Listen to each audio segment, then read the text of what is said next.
Today we are getting to know linebackers coach Mike Siravo just a bit better. Coach, thank you for taking the time to do this.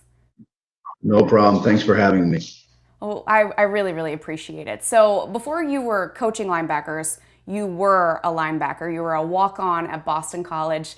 You eventually earned a scholarship and lettered 2 seasons. And I'm just wondering, because I have to think that that experience informs how you coach. So what did that experience teach you, and how does it inform the way that you teach your players? I think the biggest thing is that every day is an opportunity to compete.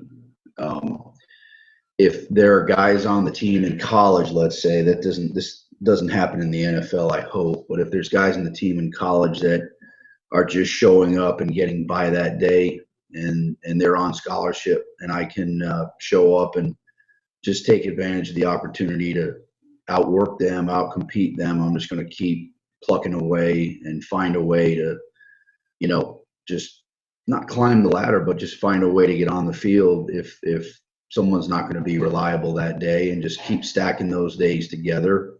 And I think when you coach, how that translates is if you can just go in with a mindset that every day just get each guy 1% better, just find one thing for each guy to get better at, and walk off the field and measure it, and then watch it on video and give feedback about, did you get better at pass rush today? Uh, Sorry, hold on a second. Hold on. Got a quick interruption for a pup. Can I ask what the dog's name is?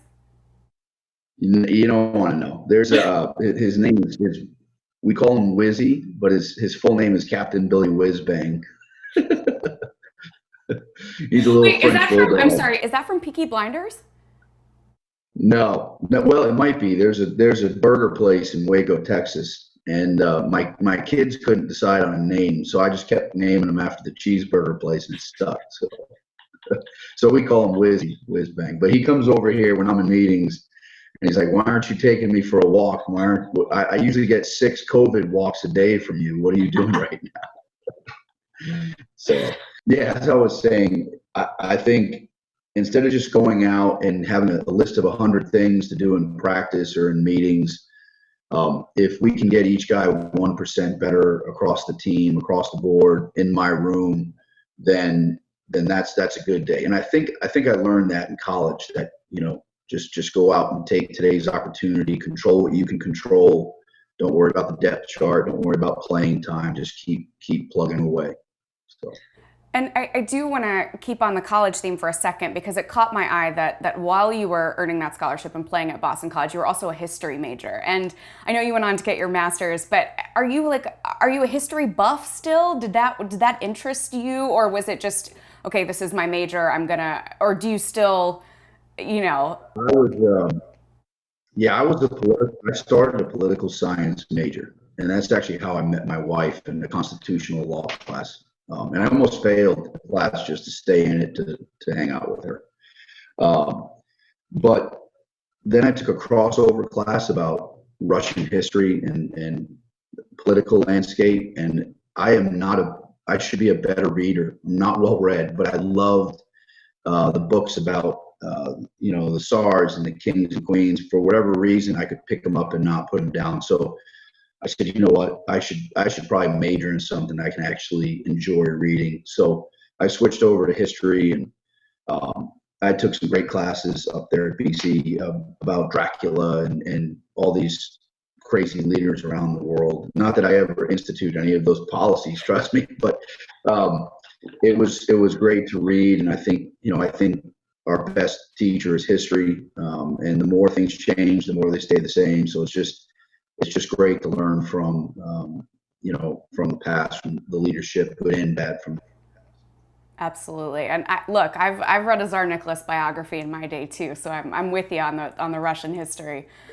Um, you are from, I read that you're from Rhode Island. Obviously, you went to school in BC. I have a lot of family in Massachusetts, so I got to know, you big lobster roll guy? Are you all on the New England food train? Yeah. So food's a major issue for us in our lives. We're, I see your last name there, and I'm assuming it might be Italian or It something is. Italian. Yeah. So I am too, and we grew up where every event was revolved around eating. And I don't know if that's how your house was up in New England, but hey, I got to drive dad to the store. Well, let me stop at Dunkin' Donuts along the way. Let me grab a pizza along the way. There's just a little place I heard about. We got to try they call them grinders up there, Italian sandwiches. So yeah, we lobster rolls are phenomenal, but we are. I'm like a pizza guy, and traveling the Northeast to find the greatest pizza in the world is fun for me. And my 10-year-old, he does the one bite reviews. The guy from Barstool, he goes all over the place and puts them up online. Well, my son does that just because he loves testing pizzas. You mentioned your son. What kind of stuff do you do?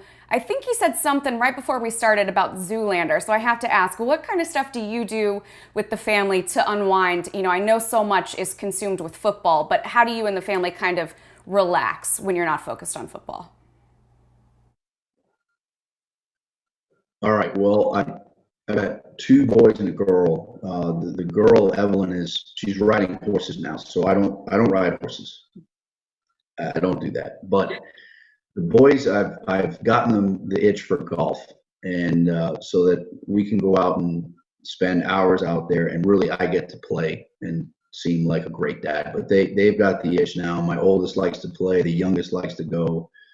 We were hitting balls out there yesterday, but like right now, in terms of when we have time off, there's usually some kind of sport a day. We'll do baseball, we'll do tennis, we'll just go to the field and just hit around. And I have to kind of govern her that I'm not coaching, Tahir and Shaq out there on the baseball field. Sometimes I lose my mind because I'm competitive, but I don't want to be that guy. So my wife's there, and I dial it back to, hey, let's just have fun today. I'm not worried about your swing today or anything like that. So we find something to do activity wise where we get out, and whether it's tennis or basketball or baseball.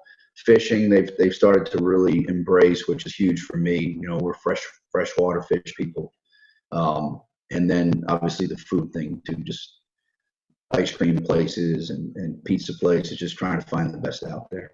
Coach, this was a blast getting to know you a little bit outside of the football field, so thank you for taking the time to do this with me.